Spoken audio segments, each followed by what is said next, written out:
다시 한번 오늘 참석해 주신 여러분께 감사를 드립니다. 우리가 이 축제를 봄부터 준비해 왔습니다. 준비해 왔는데 이제 2017년부터 이제 소망나는 축제를 시작해서 코로나 때 2번 못했습니다. 2번 못하고 올해가 이제 6번째입니다. 아마 이 중에는 단골 손님도 계시고 자주 오시는 분들 너무 반갑습니다. 1년에 한 번이라도 볼 수 있어서 너무 반갑습니다. 이 잔치를 하면서 많은 사람들이 이제 수고를 하고 또 교회에 많은 자원들도 들어갑니다. 그럼에도 불구하고 왜 우리는 이 일을 해야 하는가? 분명한 이유가 있습니다. 세상에는 우리가 알지 못하는 많은 문제들이 있습니다. 난제들이 있습니다. 제대로 답을 찾을 수 없는 그런 것들이 많이 있는데 아마 여러분에게도 그런 문제가 있지 않을까 생각합니다. 나는 왜 여기 이루고 있나?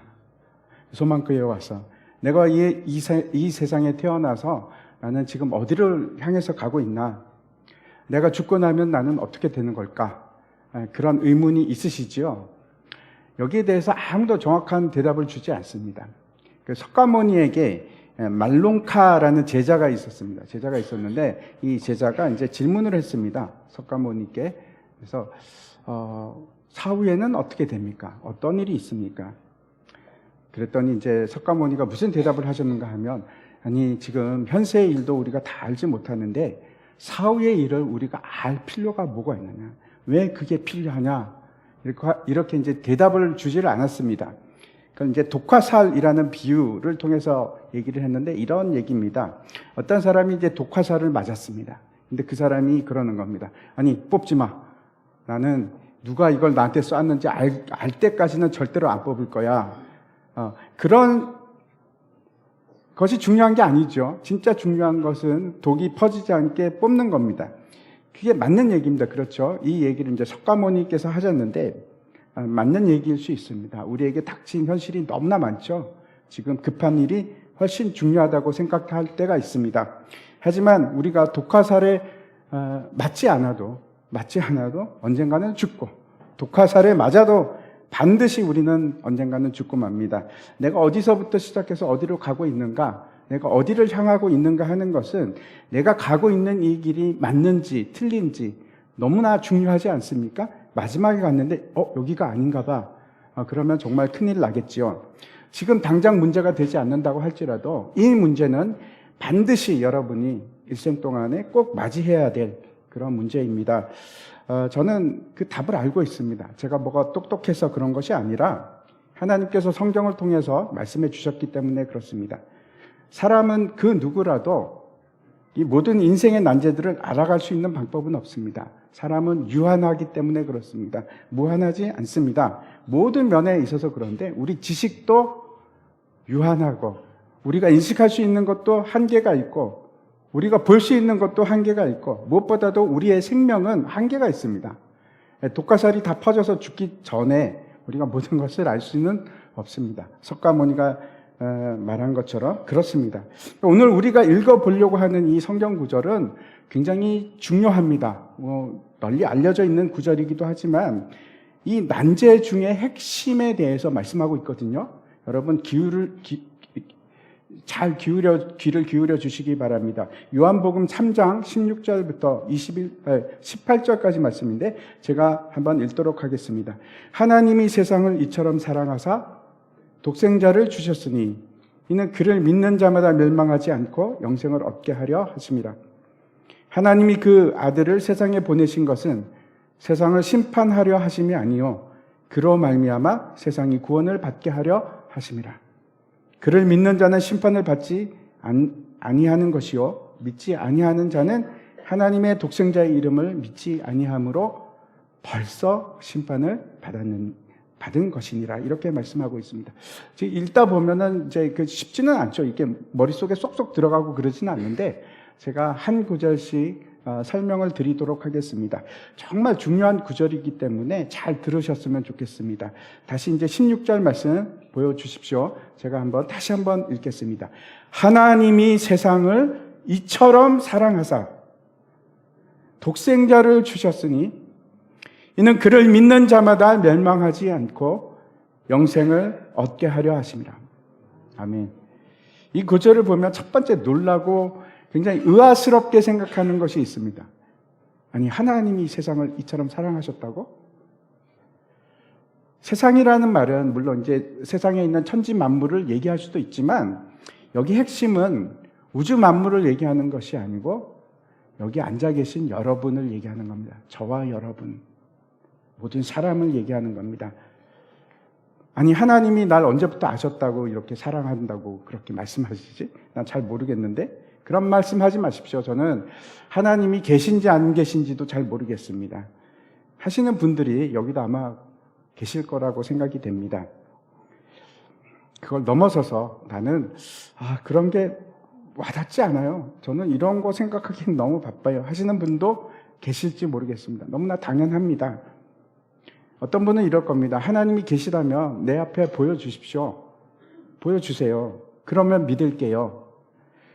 그렇게 말씀하실지도 모르겠는데 저는 그렇게 할 수는 없습니다. 세상의 모든 것이 근원이 있고 이유가 있습니다. 그렇지 않습니까? 그렇지 않은 것이 하나도 없습니다. 저와 여러분이 지금 이 자리에 있는 이유는 그렇죠. 여러분의 부모님이 계셨기 때문에 여기 있지 않습니까? 그리고 그 부모님은 그 부모님의 부모님들이 계셨고 그 위에 또 계시고 계속 올라가야 됩니다. 그래서 성경은 족보가 중요하다고 얘기를 합니다. 그리고 그 끝이 뭐라고 말씀하는가 하면 성경은 하나님이다 이렇게 말씀하시거든요. 무신론자들은 그 끝이 뭐라고 하는가 하면 아무것도 없다 이렇게 얘기를 합니다. 만약에 진화론을 여러분이 믿으신다면 여러분 위에는 원숭이가 있고 원숭이 위에는 물고기가 있고 물고기 위에는 단세포 생물이 있고 뭐 그렇게 할지라도 그렇죠. 그래도 그 위에는 또 무언가가 있어야 됩니다. 또 무언가가 있고 그 위에 아무것도 없습니다 라고 하는 것은 하나님이 계신다 하는 것보다 저에게는 훨씬 더 비합리적으로 생각이 됩니다. 하나님이 계신 것이 훨씬 타당하다고 생각이 됩니다. 영원하신 분이 그 위에 계신 게 보이지 않는다고 여러분 존재하지 않는 것은 아닙니다. 내가 볼 수 없다고 없는 것은 아닙니다.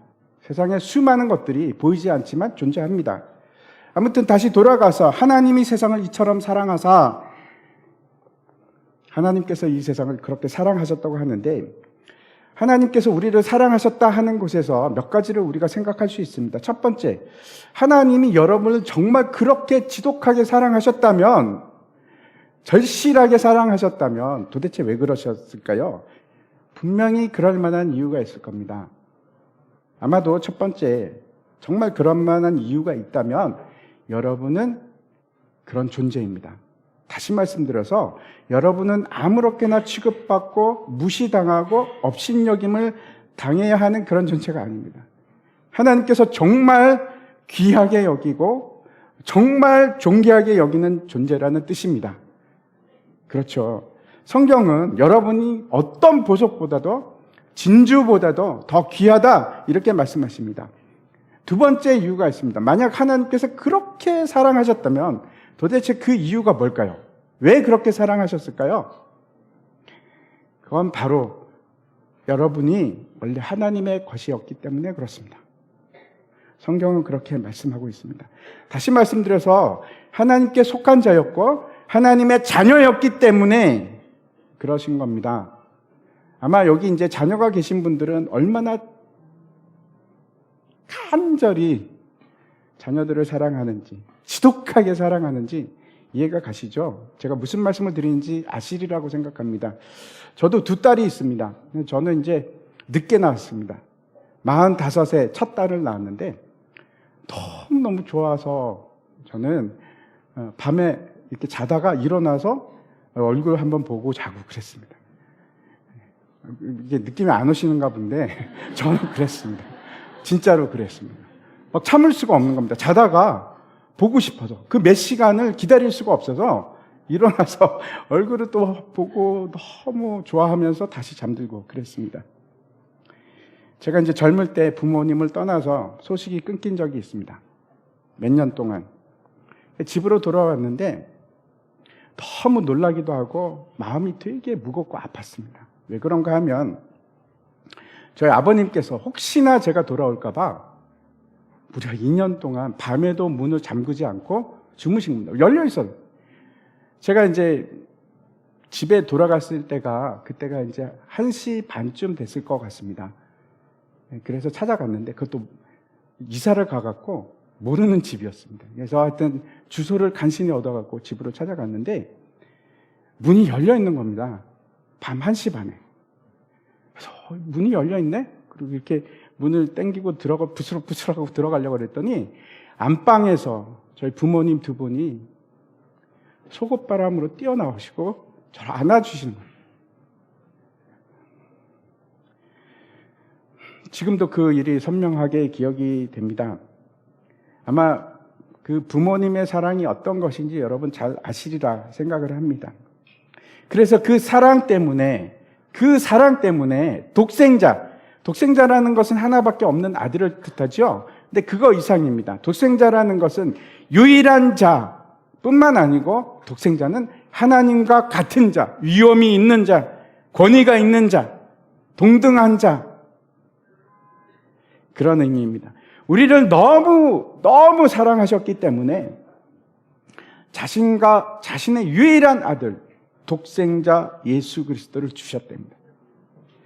그 이유가 그 뒤에 기록이 되어 있습니다. 뭐라고 하는가 하면 이는 그를 믿는 자마다 멸망하지 않고 영생을 얻게 하려 하심이라.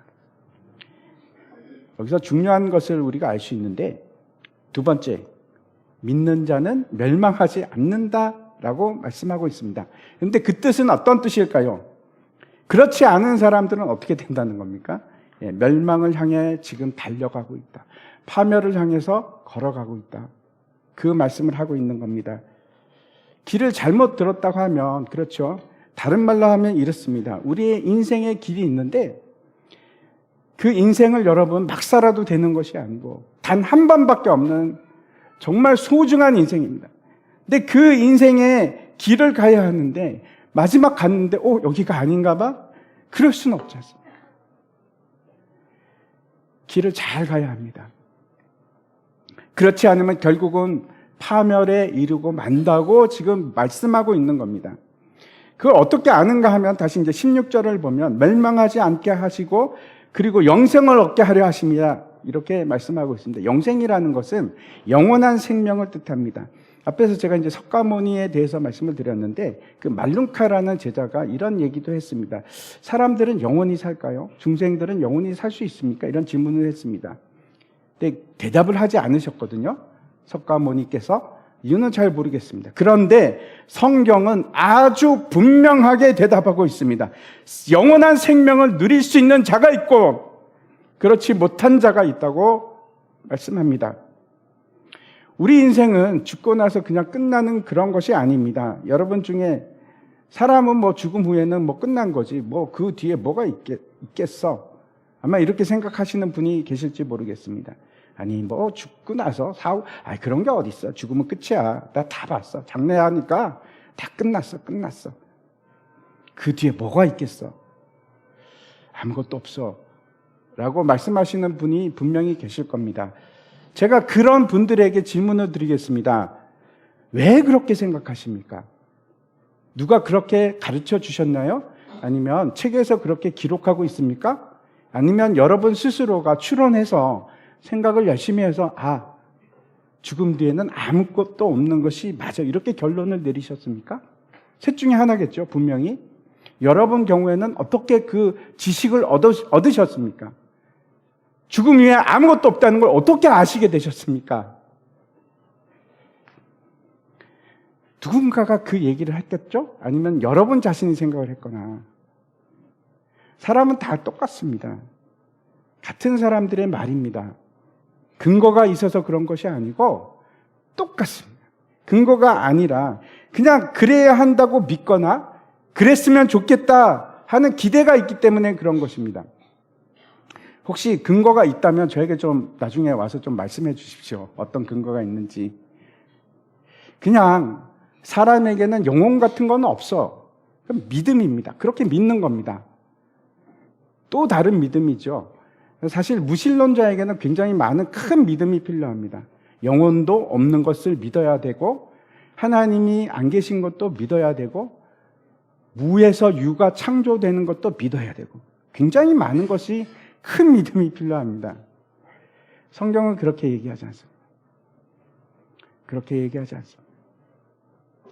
제가 이 16절을 정리해서 다시 한번 말씀드리겠습니다. 성경을 통해서 하나님께서 우리에게 말씀하시고자 하는 것은 이런 겁니다. 나는 너를 사랑하는데 지독하게 사랑한다. 정말로 사랑한다. 그래서 내게 있는 가장 귀한 거, 내 독생자를 주었다. 너를 살리기 위해서. 나는 너를 포기하지 않는다.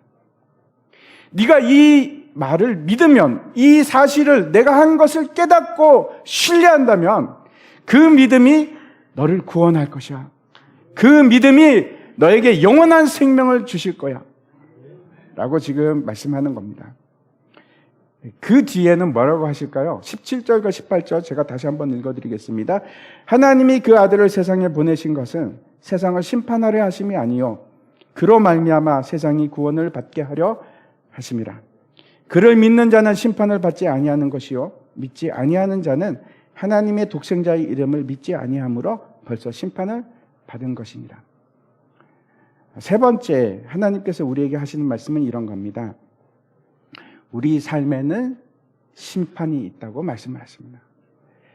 사람에게 이제 몇 가지 오해들이 있는데, 하나는 앞에서도 제가 말씀드렸지만 죽으면 끝이다 하는 생각입니다. 그렇지 않습니다.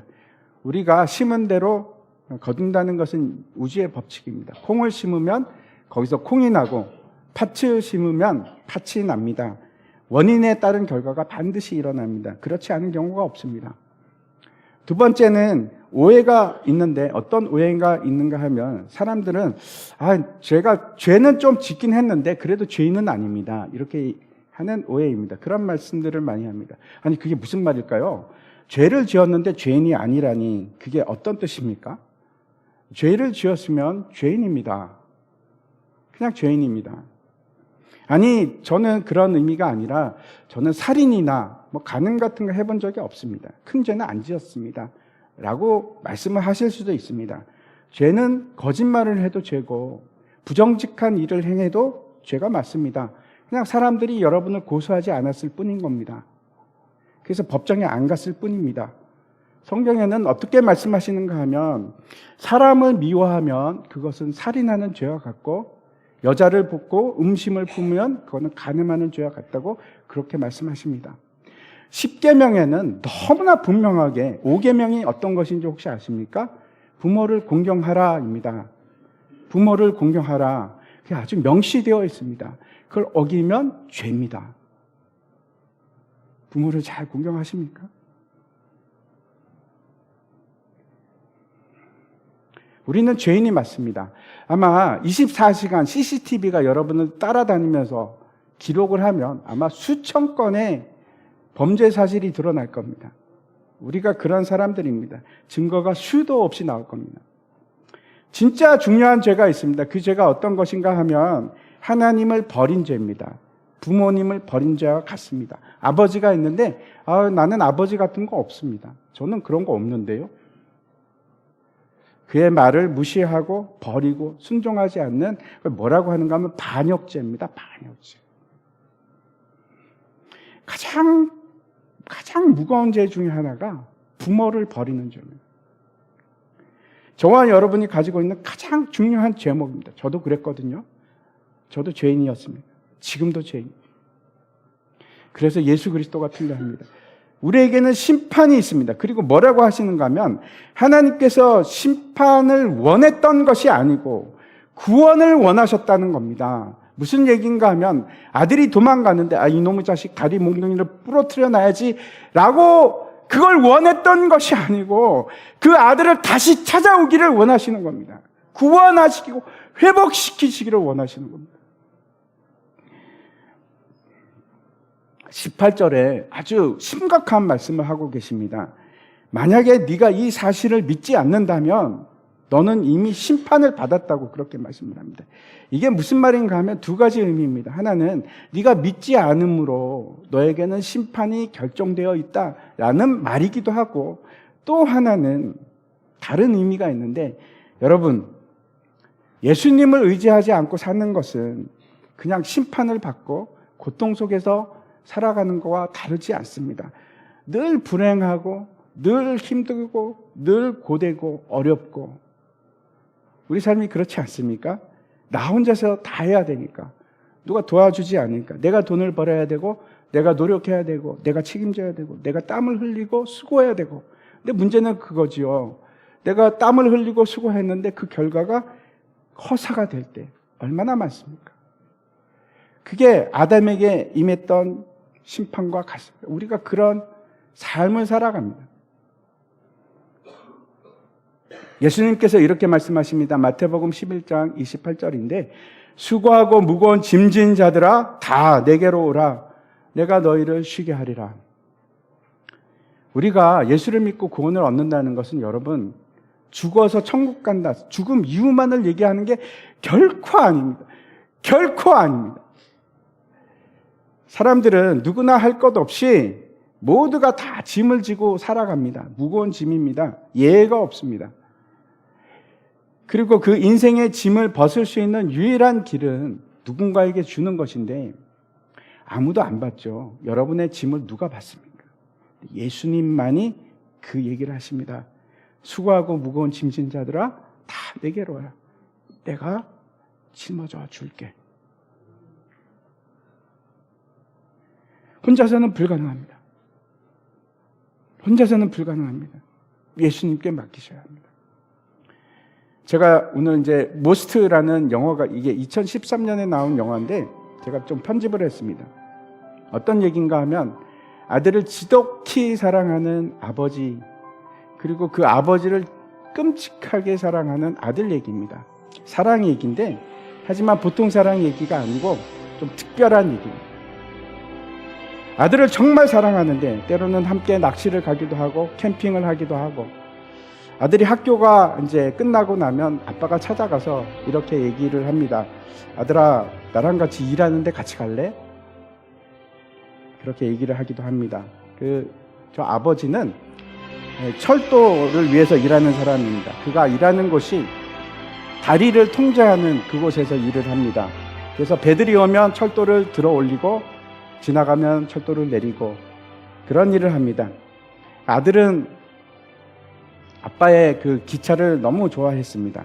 기차를 바라보는 것도 좋아하고 아빠랑 함께 있는 것도 좋아하고 그래서 아빠랑 일터 가서 같이 놀고 즐기는 것을 좋아하는데 오늘도 이제 아빠를 따라서 일터로 가고 있습니다. 근데 그날따라 굉장히 많은 것을 봅니다.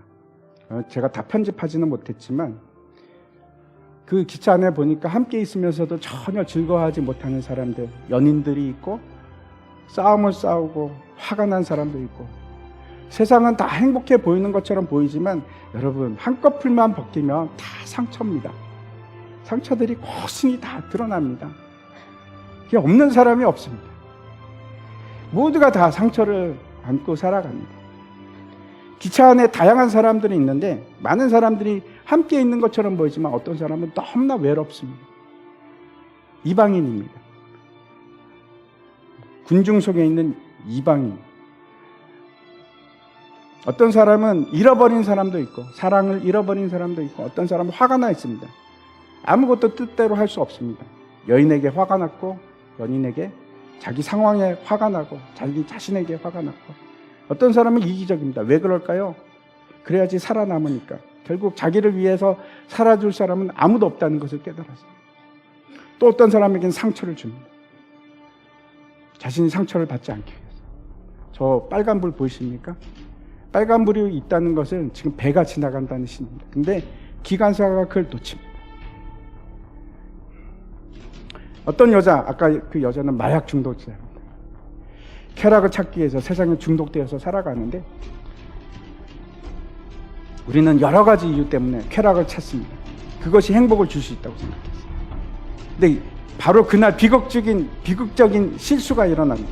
기관차가 적색 신호를 보지 못하고 그냥 지나쳤습니다. 강에 배가 왔기 때문에 다리를 들어 올려야 되는데 빨간불이 켜진 겁니다. 근데 그 신호를 놓쳤어요. 다리는 올라가기 시작했고 저 멀리서 기차가 오기 시작했는데 그걸 아들이 봅니다. 그리고 아빠를 막 부르는데 아빠는 어디 갔는지 보이질 않습니다. 아빠도 그 기차를 봅니다.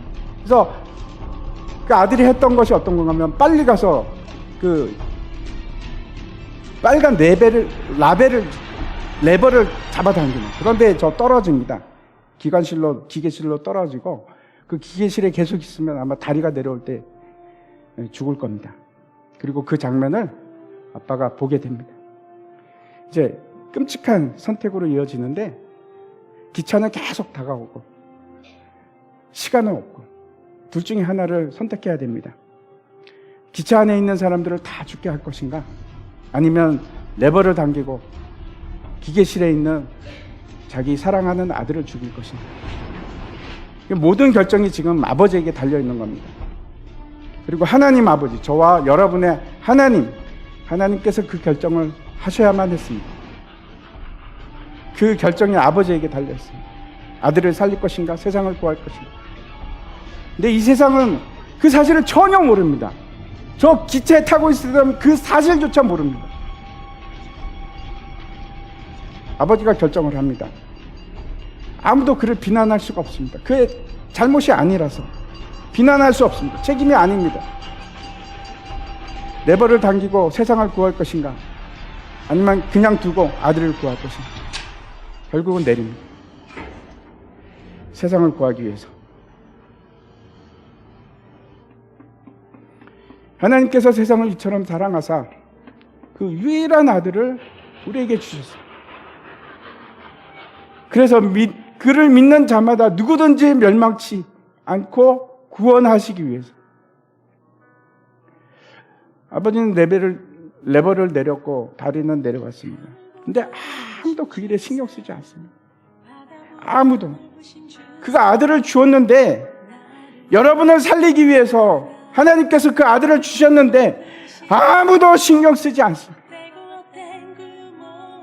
하나님께서 그 일을 하셨습니다. 그 아들은 십자가상에서 숨을 거두셨고 그 아버지는 비통함으로 절규하셨습니다. 세상은 여전히 자신의 일에 매달려서 살아갑니다. 마약을 하고 자기를 위해서 싸우고. 여러분이 대단한 모습이거나 초라한 모습이거나 아름답거나 아니면 가면을 쓰고 살아가거나 상관없습니다. 그가 마약 중독자라고 할지라도, 그가 큰 죄를 범했다고 할지라도 그 사람을 위해서 죽으셨습니다. 여러분을 위해서 죽으셨습니다.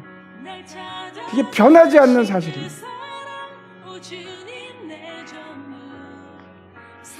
여러분이 하나님께서 여러분을 위해서 어떤 일을 하셨는지 깨닫는다면, 그 희생이 어떤 희생인지 안다면, 그 아들이 죽음으로 내가 살 수 있다는 것을 깨닫는다면, 그 하나님께서 무엇을 했는지 깨닫으신다면, 여러분이 지금 무엇을 하고 있건, 무엇 때문에 좌절하고 있건, 이제 가던 길을 멈추셔야 합니다. 이제 멈추셔야 합니다. 그리고 잠깐만이라도 생각해 보시기 바랍니다. 하나님께서 여러분을 위해서 그 일을 하셨습니다. 이제 가던 길을 멈추셔야 합니다. 멸망의 길에서 멈추셔야 합니다.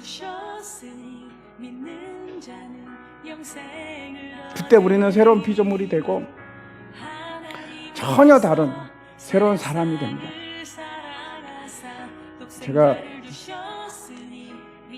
고린도후서 말씀을 읽어드리면, 누구든지 그리스도 안에 있으면 새로운 피조물이라, 이전 것은 지나갔으니 보라 새 것이 되었도다. 세상의 모든 고통과 아픔과 상처, 그것을 위해서 하나님께서 이 일을 하셨습니다. 이 일을 하셨습니다. 그 아들을 주셨습니다. 나를 위해서, 여러분을 위해서. 여러분이 누구든지 상관없습니다. 어떤 삶을 살고 있어도 상관없습니다.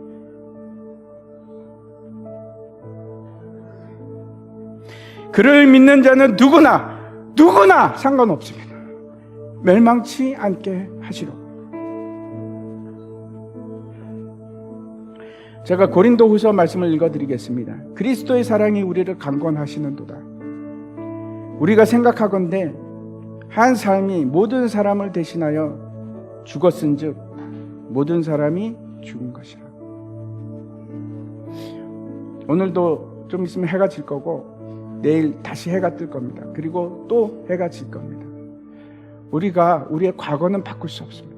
근데 여러분, 우리의 미래는 바꿀 수 있습니다. 여러분의 미래는 바꿀 수 있습니다.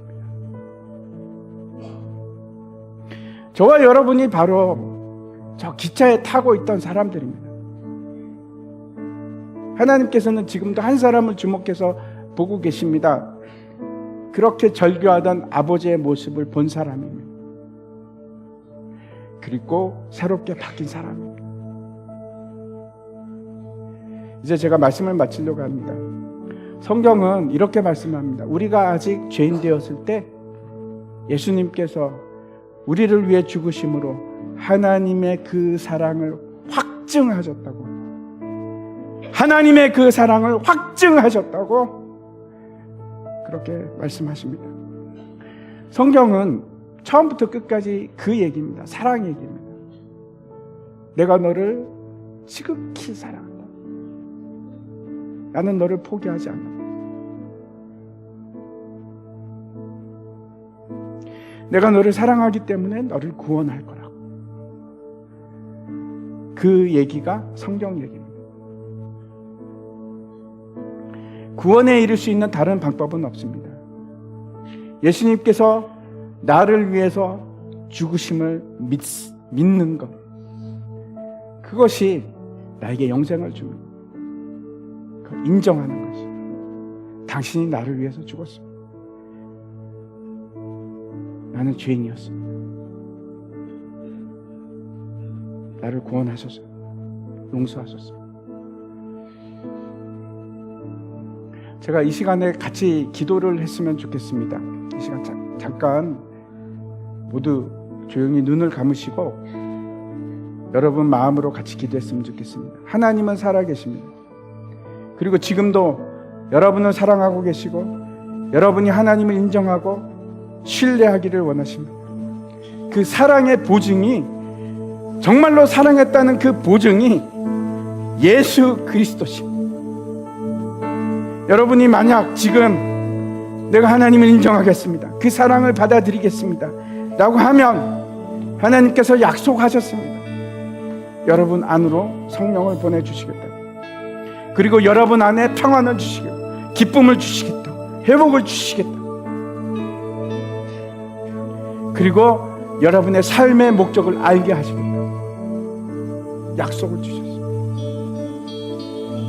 제가 대표로 기도하겠습니다. 마음으로 함께 고백하면서 함께 기도했으면 좋겠습니다. 하나님, 저는 하나님을 떠나 살았고 하나님이 없다 그렇게 말했던 죄인입니다. 그리고 힘든 세상을 살아왔습니다. 스스로 살아가는 것이 고통이었고 아픔이었습니다. 이제는 하나님의 그 사랑을 받아들이기를 원합니다. 제가 잘못했습니다. 나를 받아주시옵소서. 나의 죄를 씻어 주시옵소서. 그리고 내 삶과 내 영혼을 회복케 하여 주시옵소서. 다시 나를 하나님의 자녀로 삼아 주시옵소서. 감사합니다. 예수 그리스도 이름으로